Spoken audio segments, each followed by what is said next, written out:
Selamat datang di channel YouTube saya, Gimun. Bila konten video saya ini bermanfaat, silahkan tekan tombol berikut.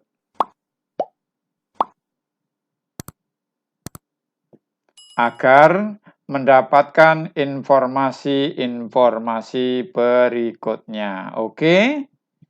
Baik, hari ini kita akan melanjutkan pembelajaran kita tentang bab 2, reaksi redoks dan sel elektrokimia.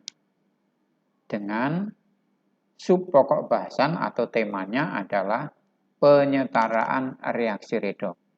Penyetaraan reaksi redoks dapat dilakukan dengan dua cara.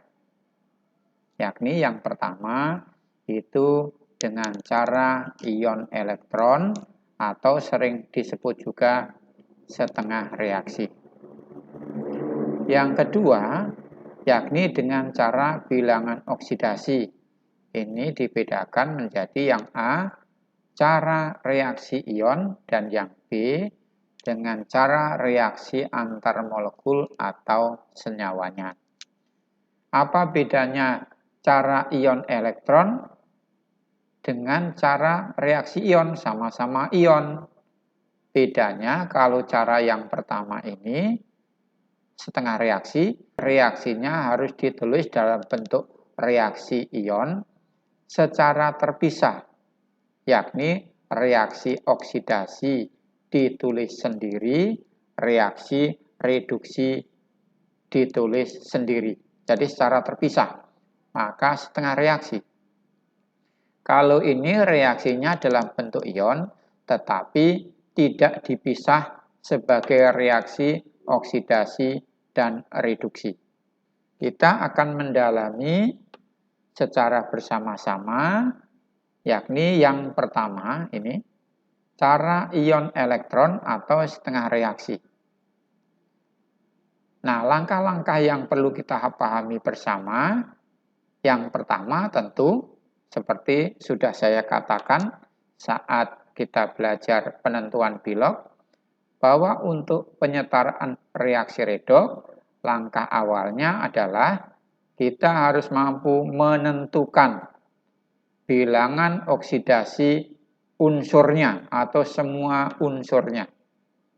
Kemudian, karena ini setengah reaksi atau ion elektron, tulis reaksi oksidasi dan reaksi reduksinya secara terpisah. Langkah kedua, setelah kita mengetahui Bilog dan menuliskan reaksi oksidasi dan reduksi secara terpisah, kemudian setarakan jumlah unsur yang berubah Bilognya. Yang berubah Bilognya disetarakan kalau ini ada. Kalau tidak ada, langkah kedua bisa dilewati. Yang ketiga, menyetarakan atau setarakan jumlah atom oksigen, kemudian setarakan atom hidrogen. Ini dalam satu langkah. Jadi, harus diperhatikan apakah reaksi itu dalam suasana asam atau dalam suasana basah. Kalau dalam suasana asam, maka ruas yang kekurangan atom oksigen itu tambahkanlah H2O.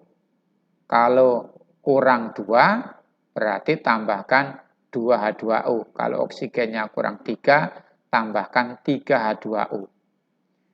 Dengan penambahan H2O di ruas yang kekurangan ini, maka sebaliknya di ruas yang kekurangan atom hidrogen, berarti lawannya, tambahkan ion H+, supaya jumlah H ini menjadi setara atau sama, kira-kira begitu. Kemudian kalau dalam suasana basah, justru sebaliknya, ruas yang kelebihan atom oksigen, tambahkan H2O. Kalau oksigennya kelebihan 2, tambahkan 2H2O. Kalau oksigen kelebihan 3, tambahkan 3H2O dan seterusnya. Dan sebaliknya, di ruas lainnya yang kekurangan atom hidrogen, tambahkan OH- supaya atom hanya menjadi sama. Langkah 1, 2, 3 selesai, kita masuk langkah yang keempat. Atau setarakan muatan pada ruas kiri dan kanan. Gimana caranya? Dengan menambahkan elektron pada ruas yang sesuai. Kalau mengacu pada pembelajaran di kelas 10, bahwa kalau reaksinya oksidasi, penambahan elektron pasti di ruas kanan.